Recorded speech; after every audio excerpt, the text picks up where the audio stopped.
In this lesson, we're going to be talking about audit logs and settings. So an audit is something where you are checking for the existence of something. So as I go through an audit, I may be looking for whether you're doing something particularly. And when we're talking about audits specifically for Windows, for example, there are some policy settings that I can turn on so that we can audit specific events, meaning we can look for the existence of them and they would be logged so that later on we could find them. So rather than talking in abstracts, let's just look at the audit policy and look at what we can set. So under Administrative Tools, I'm going to go to Local Security Policy, and that's where I'm going to find the audit settings or the audit policies. So if I go into local policies here, there's my audit policy, and really it's a pretty small set of things, although it has a lot of, maybe not a lot of detail, but there would be a lot of log information that would be generated from these specific policies. So for example, audit account logon events. So I could audit a success or a failure of local account logons. So when I were to log on to a system, if I were to check success here, every time I logged on, it would generate a log message. When different services have accounts associated with them, if there's something that would trigger this account logon, then you would see a log message resulting from that. So you could generate a lot of log messages doing account logons, and of course I could do a failure instead of a success. So anytime I mistyped my password, for example, then I would get a message in the log indicating that a logon attempt had failed. So account management, I would get messages related to the creation or deletion of user accounts on the system. Directory service access has to do with the fact that a lot of information, particularly in an enterprise setting, is stored in an Active Directory or a lightweight directory access protocol directory.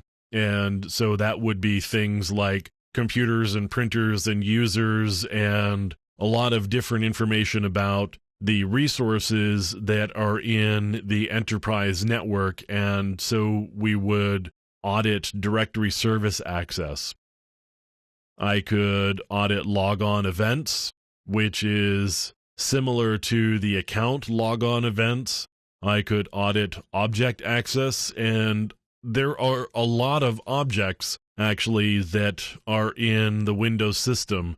So we may be talking about registry values or files, or any number of different things could be considered objects or would be considered objects under this local policy here. So that could generate a lot of log messages and a lot of information about what's going on the system. Anytime a policy changed, so anytime I went in here and made a change to this policy, for example, it would generate a log message. I could audit privilege use, so anytime something happened that required administrative privileges, that would get logged. Process tracking would generate a lot of log messages. And if you're ever wondering what's going on with these or what this means and what you would actually be logging, you could flip over to the Explain tab, and it says success auditing is enabled. An audit entry is generated each time the OS performs one of these process-related activities, and a failure is when the OS fails to perform one of these activities. So that would be like process creation, process termination, handle duplication, indirect object access. All of those sorts of things would get logged, whether a success or a failure. And then finally, we've got system events, and you can see here that would be like a system time change or a system startup or shutdown, and various other things like a security log size exceeding a particular warning threshold, for example. So that's the audit policy and doing auditing under Windows. Now, I could also do auditing under Linux, and it's a little bit different. There's, first of all, a daemon, and a daemon is a service that starts up and runs in the background, and it could either be started up by a user at any given point, or it could be started up as part of the boot process. So if I look inside, here's all of the services that could be started up at boot time. So these are all initialization scripts that start up various services. You can see there that there's an audit D on the left-hand column about a third of the way down or so. There's audit D, and that's a service that allows the kernel to do auditing on different things. So I could, for example, I could use audit control, and I could specify a rule here. So I'm actually going to say the shadow file, which is where user passwords are stored. And now I'm going to specify a policy.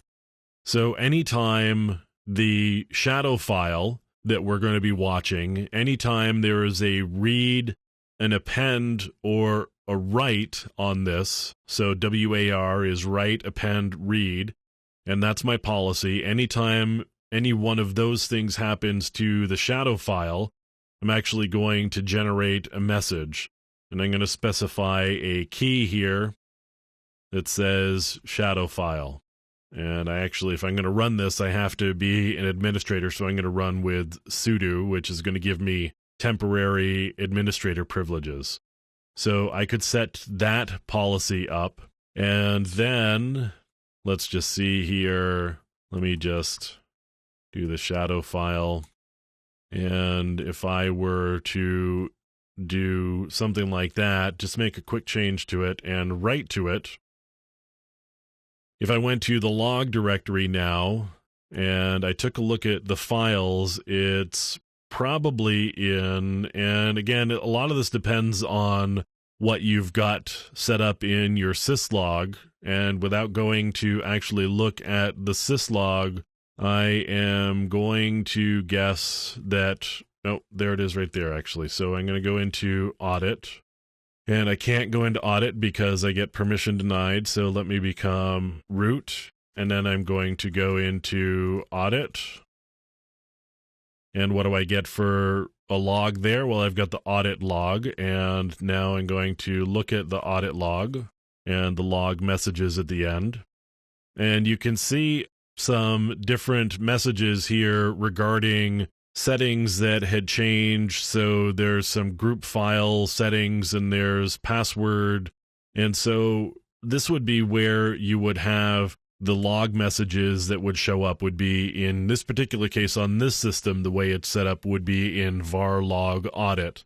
But that's where you would be looking for messages from your audit control daemon, and that's where those messages would show up, and you could be looking for those and alert on them for like an intrusion detection system. Or if you're doing a forensic examination and you want to see when those things changed, you could just go into that log file and you'd be able to find that information. But that's doing auditing both under Linux or Unix-like operating systems and under Windows.